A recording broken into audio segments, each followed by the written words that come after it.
এই পর্যন্ত আমরা কিন্তু অনেক ধরনের শাক সবজি দিয়ে মসুরির ডাল রান্না করে খেয়েছি, যেমন লাল শাক, পালং শাক, পুঁই শাক, তারপরে হচ্ছে পাটের শাক, উচ্ছে, লাউ ডাল, এগুলো দিয়ে কিন্তু খেয়েছি। বাট আজকে আমি আপনাদের সাথে যে শাক দিয়ে ডাল রান্না করে দেখাবো এটা পুরোপুরি ডিফারেন্ট। আসসালামু আলাইকুম, তৌফিকাস ওয়ার্ল্ডে সবাইকে স্বাগত। আশা করছি সবাই অনেক ভালো আছেন। ছোট্ট একটা রেসিপি ভিডিও নিয়ে চলে আসছি, আশা করছি পুরো ভিডিওর সঙ্গে থাকবেন, তাহলেই দেখতে পারবেন সেরা স্বাদের কলমি ডাল।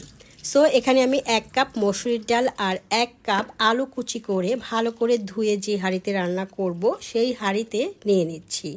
এবার এখানে কিছু মশলা অ্যাড করব। প্রথমে কাঁচামরিচ ফালি, রসুন কুচি, পেঁয়াজ কুচি দিয়েছি, গুঁড়া মশলা দিচ্ছি। এবার হাফ চা চামচ দিয়েছি ধনিয়ার গুঁড়া, হাফ চা চামচ ভাজা জিরার গুঁড়া, একটা তেজপাতা ছিঁড়ে দিয়েছি, পরিমাণ মতো লবণ, 1 চা চামচ ভর্তি করে হলুদের গুঁড়া, হাফ চা চামচ দিয়েছি হচ্ছে আদা রসুন বাটা, আর অল্প পরিমাণ সয়াবিন তেল, কারণ শেষে আমি বাগার করব তাই তেলটা আপাতত কম দিয়েছি। আর অবশ্যই 1 টুকরা 1.5 ইঞ্চি সাইজের মতো দারচিনি দিতে হবে।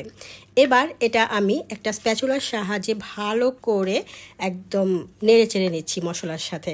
চাইলে হাত দিয়েও কিন্তু মাখা যায়, বাট আমি চামচ দিয়েই কাজটা সেরে নিয়েছি। এবার চুলায় বসিয়ে দিচ্ছি। এখন 5 মিনিটের মতো আমি দাঁড়িয়ে থেকে নেড়ে চেড়ে একদম ঝরঝরা করে ভেজে নেব। নাড়াচাড়া করতে করতে এক পর্যায়ে দেখা যাবে ডালটা ঝরঝরা হয়ে গিয়েছে এবং সুঘ্রাণ ছড়িয়ে গিয়েছে। এই পর্যায়ে আমি এখানে 3 কাপের মতো গরম পানি দিয়ে দিচ্ছি। এতে করে খুব তাড়াতাড়ি ডালটা বলক হয়ে যাবে আর ডালের টেস্টটাও কিন্তু অনেক বেশি ভালো আসবে। এবার আমি হাঁড়ির উপর চামচ দিয়ে ঢেকে দিচ্ছি, এতে করে ডালটা খুব সহজেই সিদ্ধ হয়ে যাবে আর চামচ দেওয়ার কারণে ডাল বলক উঠলেও উপচে পড়বে না। ডাল সিদ্ধ হতে হতে আমি কলমি শাকগুলো ডাঁট থেকে পাতা আলাদা করে নিচ্ছি। শুরুতেই কিন্তু দেখিয়েছি আমি একটা ভ্যান থেকে এই কলমি শাক এনেছি। মাত্র 10 টাকার কলমি শাক এনে আমি 2 দিন খেয়েছি। বুঝতেই পারছেন কতটা সাশ্রয় করতে পারি আমি।